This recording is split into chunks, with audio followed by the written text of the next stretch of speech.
Bapak. Selamat siang juga, Bu Novi. Mengganggu sebentar ya Pak ya, karena saya ingin mewawancarai Bapak tentang terkait tugas saya sebagai calon guru penggerak angkatan 11 mengenai modul ketiga titik 1 tentang pengambilan keputusan sebagai seorang pemimpin berbasis nilai-nilai kebajikan. Nah sekarang saya tanya Bapak mengenai bagaimana praktik pengambilan keputusan Bapak dalam Bapak menjadi sebagai kepala sekolah ini.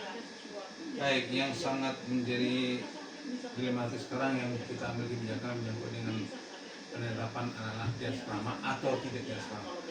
Itu sangat membebani kita mengambil kebijakan. Kalau kita buat sistem harus masuk asrama, sementara pertimbangan ada anak-anak yang merasa tidak ingin di asrama karena mampu di luar, atau ada keluarga yang sekedar sekolah tinggal sehingga tinggal di keluarga.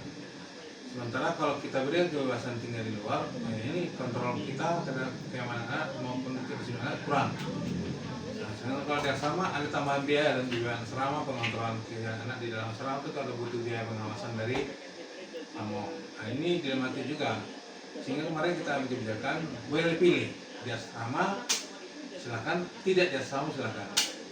Tapi dilematis itu menjadi bahagian kita. Kenapa? Karena menyangkut dengan pembiayaan. Dan semua tak ada biaya, ada biaya listrik, tentu ada biaya pengawasan, ada biaya asrama per tahun. Tentu itu menjadi beban bagi orang tua atau anak yang memilih asrama. Yang di luar asrama tentu mereka bisa terhindar biaya, tapi tentu pengawasan kita di mereka terbatas. Nah, jadi harapan kita dengan ada dua pilihan itu, semakin banyak peluang kita masuk ke sekolah yang bisa tinggal di luar atau bisa tinggal di sekitar masyarakat atau di keluarga.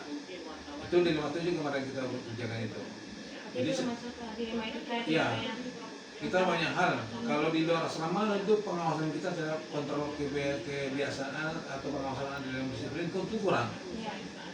Itu tentu karakter keselamatan kan jauh dari yang kita harapkan sebenarnya kalau di luar asrama. Nah, inilah salah satu kebijakan kita kemarin. Kita berikan kebebasan pilih antara orang tua dan anak mau di asrama atau di luar asrama. Satu menjadi pilihan kita. Jadi dilemanya antara pilih asrama atau di luar asrama. Iya. Sementara yang kita harapkan dengan di luar asrama peningkatan di luar asrama lebih banyak. Artinya masyarakat sekitar sekolah atau di sekitar penampungan terdekat tidak harus di luar, bisa masuk ke sekolah kita dengan bisa berulang ke rumah atau kepada keluarganya. Itu harapan kita. Ternyata tidak demikian. Ini beban juga bagi kita membuat kebijakan. Oke, itu aja sementara. Lalu langkah-langkah atau strategi apa yang biasanya Bapak lakukan dalam penyelesaian masalah ini? Kalau saya pikir ini dengan sudah berjalan seperti ini, langkah kita adalah mengantisipasi anak-anak yang di luar asrama yang tidak terkontrol. Jadi akhirnya kita lakukan sekarang mungkin ada pengawasan sweeping di luar asrama atau perkataan bagi orang tua untuk bisa mengontrol anak lebih jauh ke dalam anak-anak di kos-kosan atau di rumah saudaranya. Ya, ini kita lakukan sekarang. Bagaimana orang tua lebih ketat mengontrol anaknya karena kita ada terbatas pengawasan di luar sekolah atau di luar asrama. Jadi kita tekankan kepada orang tua untuk mengawasi anaknya ya. Baik Pak, hal-hal apa yang Bapak anggap efektif dalam pengambilan keputusan tadi Pak? Soalnya menurut saya, kalau orang tua mau sama anak lebih bagus di dalam asrama supaya kita bisa mengontrol disiplinnya, karakternya dan sikapnya. Termasuk etikanya di luar suka terkontrol, tidak ada nanti keluran atau melebihi jam belajar malam atau melebihi jam waktu sekolah. Kalau di atas jam 10 sore kan tidak bagus anak di luar lagi. Ini kadang-kadang kalau di luar asrama tentu mereka beli di atas jam 11 masih bergeleran. Itu kata orang tua lagi, maka itu berharap ada anak pada Pak nanti masuk anak di asrama terkontrol jelas keberadaannya, bagus terhadap peneraannya, dia bisa kita lihat kehadirannya di sekolah tiap hari tidak terlambat. Jadi sekolah memperbolehkan anak-anak untuk di luar asrama. Iya, seperti kan pilihan tadi. Iya. Lalu apa saja tantangan yang Bapak alami ketika mengambil keputusan tadi? Ya, tantangannya adalah bukan kita, artinya kalau anak di luar asrama tentu tantangan sekarang jadi berat. Banyak anak-anak yang terlambat atau anak-anak yang tidak terkontrol sehingga dia banyak bermain di luar. Banyak yang merasa bahwa dia bebas, tidak ada pengawasan, bisa merokok di luar sana yang tidak bisa kita pantau, bawa kendaraan seenaknya. Akhirnya ini menjadi beban bagi kita sekarang. anak tidak terkontrol tadi karena di luar pengawasan kita, karena di luar sekolah, di luar asrama, akhirnya anak senaknya dia kemana-mana, datang terlambat karena di kosan atau tidak ada pengawasan malam, di luar malam, karena di luar asrama kita tidak bisa kawas, akhirnya berikan kepada profesional di sekolah. Apakah Bapak langsung menyelesaikan kasus dilema ini? Lalu bagaimana langkah-langkah atau prosedurnya agar Bapak bisa menyelesaikan masalah ini, Pak? Pertama kita panggil anak itu, kita proses, kita selidiki apa penyebab terjadi selama ini kok begitu.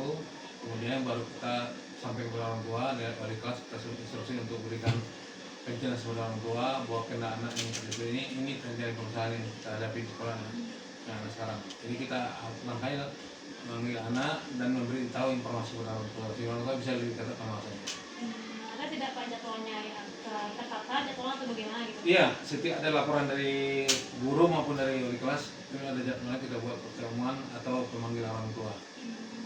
Jadi siapa orang yang terlibat dalam Bapak mengambil keputusan atau siapa yang membantu Bapak? Yang pertama tentu bidang keterangan, Hmm. bidang keterangan dan pembina asrama. Kedua kan wali kelas, pembina asrama atau pengawas bidang keterangan. Tapi bidang keterangan Iya. Bapak yang di kelas sama pemasaran gitu Iya. ya Pak ya. Betul. Baik Bapak, dari semua yang Bapak sampaikan yang tadi, pembelajaran apa yang Bapak bisa ambil dari pengalaman Bapak dalam mengambil keputusan itu Pak? Itulah, saya banyak hal yang menjadi dilematis dengan kebijakan ini. Saya berharap memang ke depan memang akan memperketat lagi tentang wajib asrama minimal setahun, tidak pilihan. Saya berpikir tuh untuk ke depan mungkin ada satu kebijakan yang kita ambil, tidak ada alasan di luar selama setahun dokternya wajib asrama. Artinya ada kebijakan, mungkin saya telah mengenai pengalaman ini, ke depan next time wajib asrama setahun di awal, karena kita dokter yang setahun dulu baru bebas milih di luar. Itu mungkin salah satu yang kita ambil ke depan. Kebijakan untuk asrama Iya, setahun gitu ya. setahun wajib. Baik Pak, mungkin hanya itu yang bisa kita bincang hari ini. Terima kasih atas waktunya Bapak.